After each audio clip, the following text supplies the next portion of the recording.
د ماشوم دپاره یو دویم حق ښایسته نوم دی. کله چې ماشوم پیدا شو نو په مور او پلار باندې دا حق لري چې ښکلی نوم ورباندې کیږدي. د مریم مور نظر منلی و چې که الله ما ته بچی راکوي د بیت المقدس د خدمت دپاره به یې وقف کوم. هغه چې کله ماشوم وزیږاو بچی نه و بچی وه. بیا په دې بچی باندې نوم کېښوده د مریمې. قرآن کریم کې الله عز وجل فرمایي د دې قصه ذکر کوي وإني سمیتها مریم وإني أعیذها بک وذریتها من الشیطان الرجیم.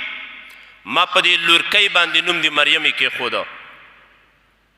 نو معلومیږي دا پیغمبري خاندان دی چې په خپلو ماشومانو باندې به نیک نوم ږدي. مریم په معنا د عابدې باندې راځي، عبادت کوونکې زنانه.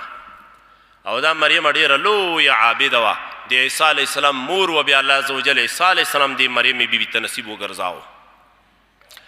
د زکریا علیه السلام په قصه کې راځي یا زکریا انا نبشرک بغلام اسمه یحیی لم نجعل له من قبل سمیا. ای زکریا علیه السلام موږ تا ته په یوه ماشوم باندې زیری درکوو اسمه یحیی چې د دې ماشوم نوم به یحیی وي. الله عز وجل له خوا نه وحی ورته کېږي او نوم د یحیی ورباندې ږدي. نو دا د ماشوم حق دی چې کله پیدا شو په دې به ښکلی نوم ږدي. موږ کله ورې بې خونده نومان ورباندې ږدو، چا د حیواناتو نومان ورباندې ایښي وي، چا د تیږو د ډبرو نوم ورباندې ایښي وي، چا داسې نادر نومان ورباندې ایښي وي. دا د ماشوم حق تلفي ده، د ماشوم حق دې ضایع کړه. دا بچی په تا باندې دا حق لري چې یو ښکلی نوم ورباندې کېږدي. نادر نادر نومان وي، ځینې نومان سړی په دې منبر باندې نشي اخیستلی. دا مه ورباندې ږدئ، ښکلی نوم ورباندې کېږده. د الله عز وجل پیغمبر فرمایي تسمو باسماء الانبیاء. تاسو چې نومان ږدئ په خپلو بچیانو د پیغمبرانو نومان ورباندې کېږدئ. په خپل بچي باندې د نوم کېږده زکریا، یحیی نوم ورباندې کېږده، د عیسی نوم ورباندې کېږده، موسی ورباندې کېږده، محمد ورباندې کېږده، ابراهیم ورباندې کېږده، اسماعیل ورباندې کېږده، اسحاق ورباندې کېږده، یوسف ورباندې کېږده، یعقوب ورباندې کېږده. دا ټول د انبیاو نومان دي. نبی کریم صلی الله علیه وسلم فرمایي په خپلو بچیانو باندې د پیغمبرانو نومان کېږدئ. او بیا دام فرمایي واحب الاسماء الى الله عبد الله وعبد الرحمن. او په نومونو کې الله ته تر ټولو ور محبوب ترین نومان عبد الله او عبد الرحمن دي.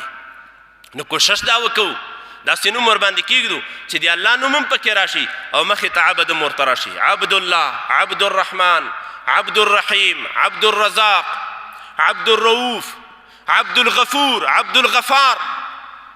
وروسته یو نوم او مخې ته عبد ورسره راشي. ښکلی نوم په خپلو بچیانو باندې کېږدئ. دا د دې بچي په تا باندې یو حق دی. الله عز وجل دې موږ او تاسو ته توفیق را نصیب کړي چې ښکلي نومان په دې بچیانو باندې کېږدو او د نوم دپاره اثر وي.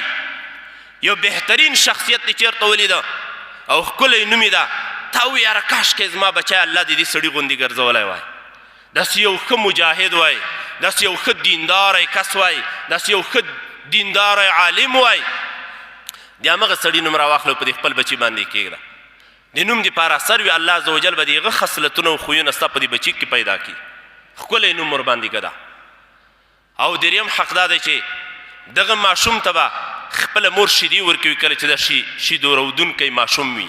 دا حق دی ورباندې. والوالدات یرضعن اولادهن حولین کاملین. قرآن کریم کې الله وایي میندې به خپلو بچیانو ته 2 کاله شیدې ورکوي.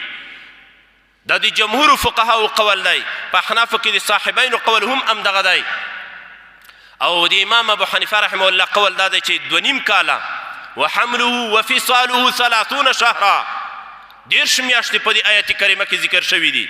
نو 10 میاشتې 2.5 کاله کېږي. دا به نه کوي چې د مور په تیو کې شیدې شته او هغه د بازار شیدې ورته راوړي. تاسو د ډاکټر صاحبانو نه پوښتنه وکوئ د ماشوم دپاره دغه بهرنۍ شیدې دا وچې شیدې دا دومره مفیدې نه دي لکه څنګه چې د مور شیدې د دپاره مفیدې دي. مور شیدو کې عجیب کمالات الله اچولي دي. دا په مور باندې حق لري چې د خپلو تیونو شیدې به د خپلو ماشومانو ته ورکوي. البته که نه ورباندې مړې ده ضرورت و نو د ضرورت په خاطر خو بیا موږ کولی شو چې نورو شیدې هم د ماشومانو ته ورکو.